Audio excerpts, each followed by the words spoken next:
and AJ were running through the airport, trying to get a connecting flight. We had like 10 minutes to get to our next flight. We jump onto the Skylink as soon as the doors were shutting. We standing there on the Skylink and we hear a thump behind us. We turn around, find a guy laying on the ground unconscious. Seeing that firsthand, I've been in the Coast Guard 9 years and never seen that actually happen in front of me. So we get down next to him and then trying to figure out what's going on, how we can help him.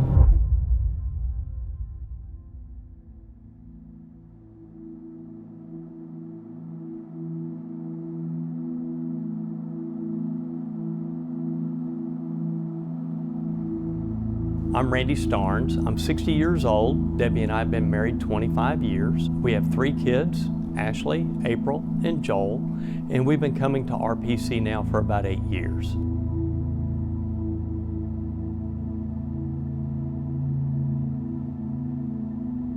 I'm an industrial salesman. I travel extensively across the United States, and I had last August just a typical business trip in Charlotte. I traveled that day with gentleman Brian Sinotsky out of my office, and as we finished up our day, I called Deb just to see if we could catch an earlier flight to get home. No flights were available. Our flights were pushed back a couple of times, and so it looked like we weren't going to be able, or I wasn't going to be able to make my connecting flight coming back to Dallas-Fort Worth. Got up to the train platform, the train shows up, I get on the tram, and everything is great. I reach in my pocket, I texted Debbie to let her know I've got 20 minutes to be able to make my flight. I'm already on the train. I'm going to casually be able to walk onto the plane, no big deal. I remember sticking my phone back into my pocket and grabbing the rail as we were approaching the terminal, and lights out.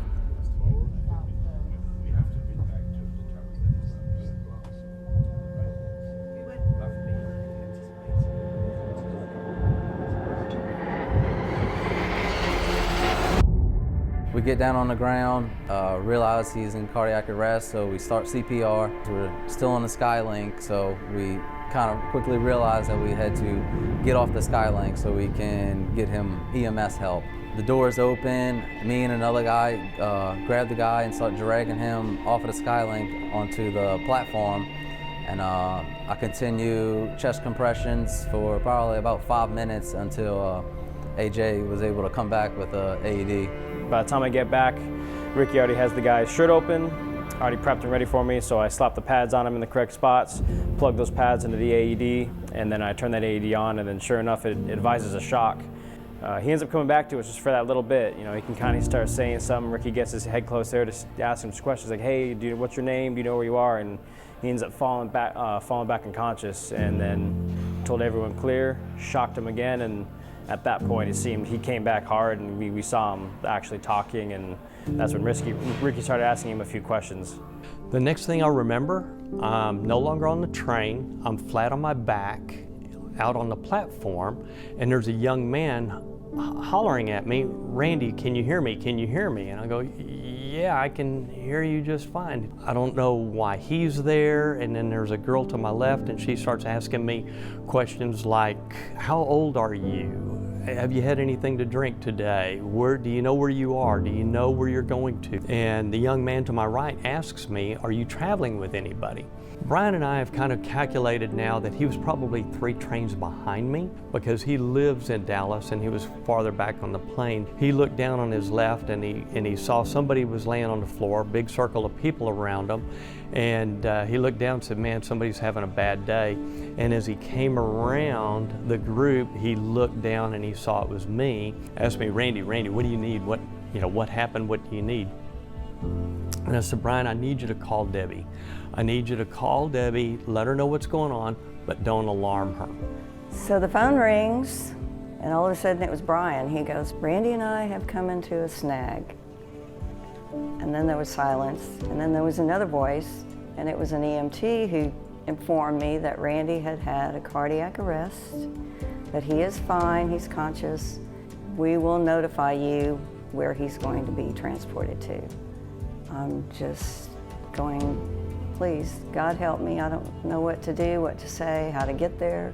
The whole house just kind of expanded and extended, and About that point, I said, okay, I need to call my kids. And then about that time, I hear a big ruckus and there's a whole bunch of movement. I hear, people hollering, EMTs here, make way, make way, make way. And I hear the EMT ask her, are you the one that performed CPR on him? And she said, no, he was purple when I walked up.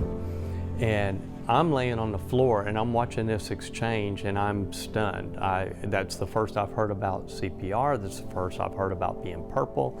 All of this is just shocking to me. We get in the ambulance and I just looked at her and I said, look, I can do a whole lot with my hands, but I can't do what y'all can do. Thank you so much for everything you're doing for me. I'm really grateful for all you're doing for me. And the senior EMT, he kind of slides down on my left into my line of vision, and he tells me, sir, we're not the ones saving your life here. The people who saved your life are up there on that train platform. For us, you're simply a transport. We were already too late. Honestly, we would have just taken you to the morgue.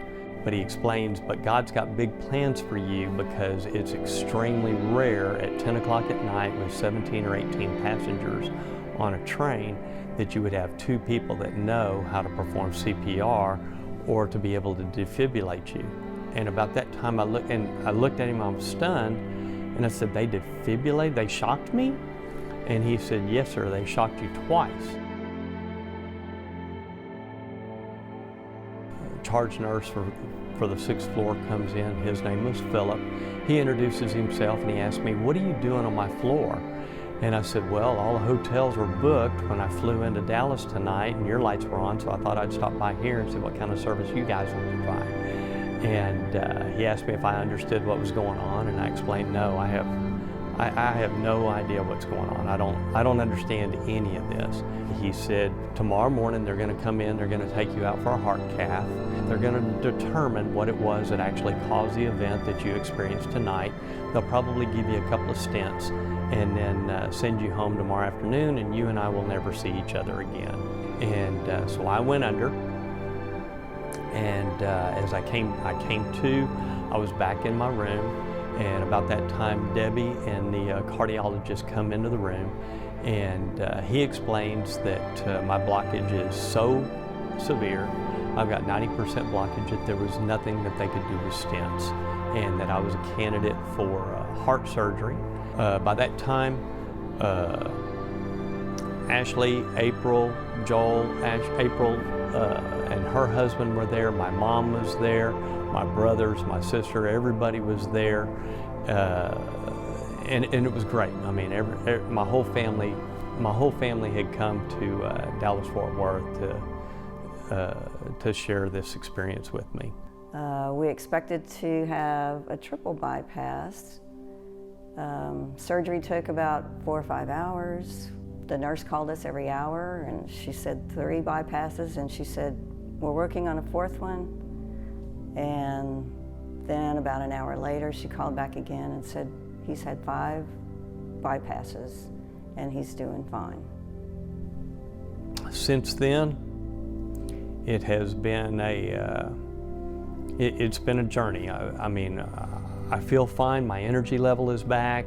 I'm building my strength back. Everything is fine, but I haven't missed a sunrise. I haven't missed a sunset. I'm grateful for everything that I have ahead of me. After EMS got there and took over, me and AJ was able to kind of step back and look up, and we seen they probably had 20 or a little bit over 20 people standing around, and oh, I'm sorry.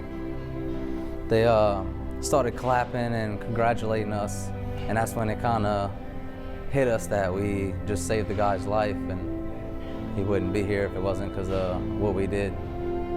Since August, Debbie and I shared an anniversary. I have a birthday coming up, Thanksgiving, Christmas. We just learned that we have a new grandson coming. So many things that I'm going to be here now for, that I would have missed had it not been for the Coast Guardsmen, for the surgeon, for everyone that was there for me that night.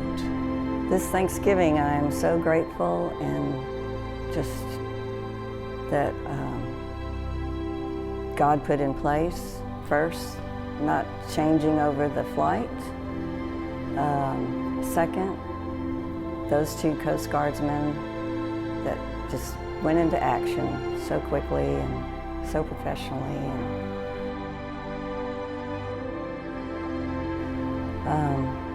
And now we're getting to have a family Thanksgiving again together. So I'm just grateful to God for everything He's put in front of us and in our future. If you don't believe that there's a God that knows your needs before you do, listen to my story. If you don't believe that Jesus walks with us each and every day, listen to my story. Listen to what happened to me.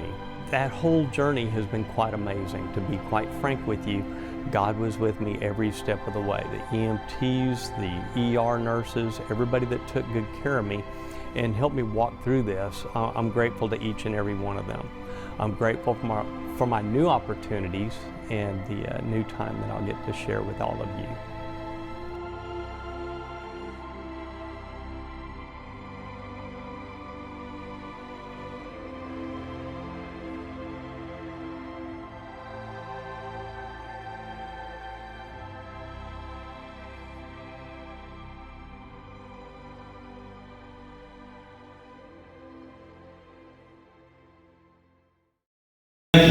And now I want to share some additional things that are not in that video to be able to give you some perspective. But thank you, Michael, for arranging to have me here today. Friends, people that are here. And I'm grateful for the opportunity to be able to share my story with everybody else. A couple of things about me, Randy, before this event. I always did really well, had good insurance, so I always had the opportunity going for a full physical. Every year my blood pressure was something like 120 over 58, 118 over 61. No cholesterol issues, no triglycerides, nothing. And I was 60 years old. Debbie and I, neither one on any medication, so we knew we were blessed. High energy level. Prior to this event, I thought it was 35. Randy, today, I'm 45. I'm 62 years old. That was absolutely never, ever in the cards for me. Just absolutely not. After Debbie hung up the phone from EMT, she called her oldest daughter, Ashley, and it's now 11:30, 12 o'clock at night, and Ashley is, answering the phone. We never talked that late, and she says, Mom, are you okay? Are you okay? And she said, I'm fine, but he's not. He just had a heart attack in Dallas. And she says, and I don't know how to get to the airport. There's no flights. I don't know if I should go up tonight. I don't know. I don't know what's next. And Ashley said, Mom, I need just a minute. I'll call you right back. Let me call you right back. So Ashley had to hang up the phone, and she shared that she had to hang up the phone and just say, Randy had a heart attack. There's just no, she had to process it. So everybody that knew me before, everybody that, it was just, when they heard the story originally, it was just absolutely shocking. God held my hand throughout that whole deal. One of the things we couldn't put in the video, could have just made it, the video could have lasted an hour, was while AJ and Ricky are working on me, they drug me out on a platform. I'm completely unaware of this until we met with them that night for dinner. And because I had a lot of questions, were you with me on the Skylink, or did the doors open and I fell out, or what, how did all of this come about, or what had happened?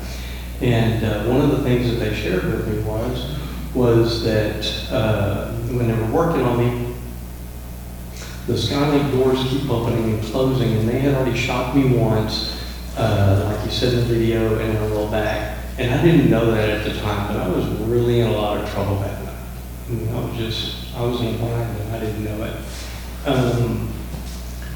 After they shot me the first time, I had to go back to work on it. And they're taking turns because they're having to wait on the AED to warm up, and they're working on it, and they're counting. And the doors are opening and closing, the doors open, and the guy got out, he set his jacket down, and he grabbed my foot. And so they're over there working on me, and they're looking at the guy, and they're looking at each other, and they're looking at the guy, and they're looking at the machine, and they trade off, and now this one's counting, this one's counting, but they're both looking at him, and they can't figure it out. And about that time then, the AED, it warms up, and they gives them a signal they can go ahead, so they holler clear, and they put the paddles on me, and that's when they revived me. The guy picked up his jacket, and he left. And it wasn't until after the EMTs came, they started asking. There was a large circle of people around that had watched and observed, and they started asking, what was the deal with the guy grabbing his foot? I mean, what was going on here? And one of the ladies, she said, oh, that man, he came out, he saw what was going on, and he stopped and he prayed over Randy and had my foot. And, I woke up again that night. I mean, because I would love for that guy to see that video. I would love for him to know that I'm here and the gifts that I have. And I shared with Debbie, I've never seen that. I've never been in a situation where I've seen somebody down, but I will tell you, I wouldn't have known what to do, but I know what to do now. And that's, that's just a real, true lesson in life. After we got home, the surgery, and I got to tell you, I have a great deal of respect for, people that go through the surgery, and the recovery is like trying to recover from an autopsy. I mean, the recovery is horrible. It's just awful. The first 2 weeks are just, it's horrific. But I was blessed. I was young, I had high energy. I mean, and they told me, your husband's going to recover just fine. And 6 months later, about 2,000 pounds of topsoil, and I'm, wheelbarrowing at my backyard and dressing out my yard. But it really did set me back. It set us back a lot. I mean, my career went in the toilet. I'm dealing with this issue now. My ego's bruised. I mean, before then, it was, I was just, you couldn't conquer me. For people that have known me for a long time, it was just, and God had a plan. I'm also, the guy that always had answers out in the field. During a plant turnaround or out of the rig, if there was an emergency, people came to me and I had it all sorted out. Through all of this, God knew who I was and what I needed. And this happened so fast that between the time of the event on Friday night, family coming into town, all of a sudden there's an opening with the surgeon.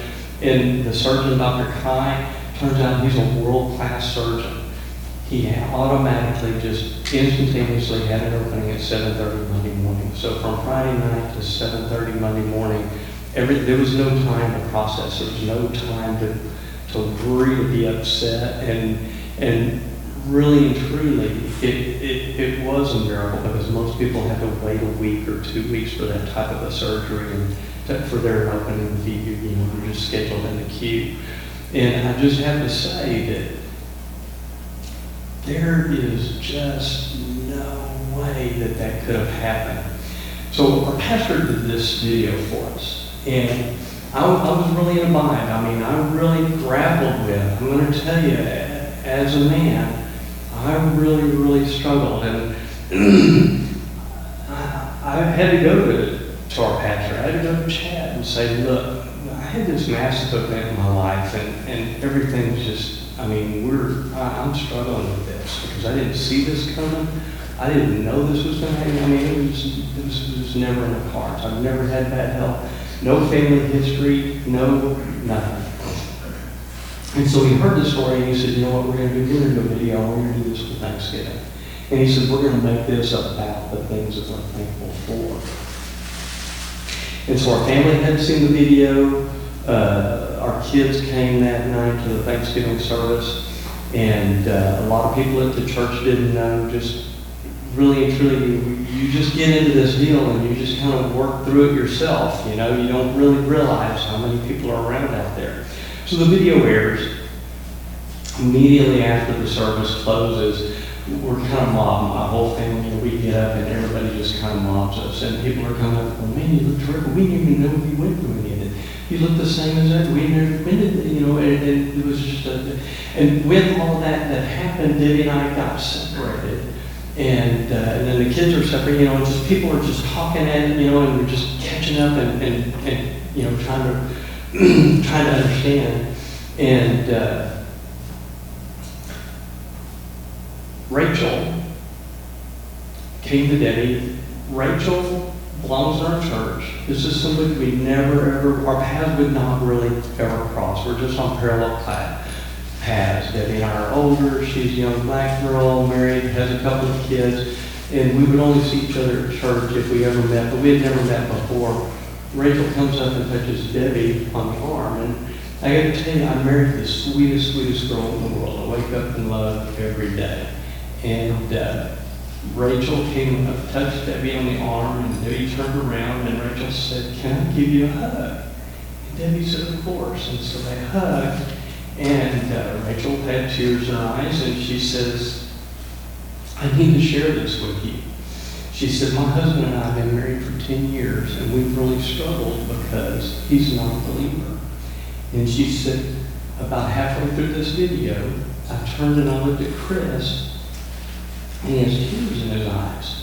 And she looked at him and she says, are you okay? And he looks back at her and he says, "There's something to this." She said, "Your husband's video, that's just not a coincidence. There is a God. There is. This is an incredible story." And so now today, we see Rachel and we see Chris. And I mean, she comes running over, gives us the biggest hug. We met their kids. And so you don't know. You just don't know who you're going to touch or why anything happens. And, you know, we look at the things that the apostles went through. I am by no means an apostle, but I will tell you, I went through an awful lot that I didn't want to go through. My family had to go through. Debbie went through. If it was just for Chris, I can tell you right now it was all worth it. It was 100% just all worth it. The video belongs to you. God gave me a great story to tell, and it needs to be shared. So I'm happy to text it to you, share it, open up with friends and family, anybody that you care about. After we got home from the hospital, it took a couple of weeks in Dallas. When we get home, it's kind of quiet. People are bringing food to us, friends, old clients of mine, people that I've known. People are bringing food to us on a regular basis, and people are in and out of our home for the next week or so after we get home. But then things kind of quiet down, and Debbie and I have some time to reflect. And one of the things that Debbie shared with me was she opened up her phone and she said, "I'm going to show you your last text." And Debbie's a kind of girl that had I not come home that night, that would have been, and she would have saved it. And I was so glad that there was a bunch of hearts, and because we were going to the Astros game the next day, and I just had texted her and said, "I'm going to be able to casually get on my plane. Get on the plane, I'll be home about midnight, everything's going to be fine." A bunch of hugs and kisses, and sort of fall back in my pocket. So I'm just going to ask you, what is your last text? To your wife? To your kids? What is your last voicemail? To the people that you love? Parents? Anybody around? I'm going to tell you what was really, really painfully made aware to me is I've always known tomorrow's not promised to any of us, but I got to tell you, I did not see that coming.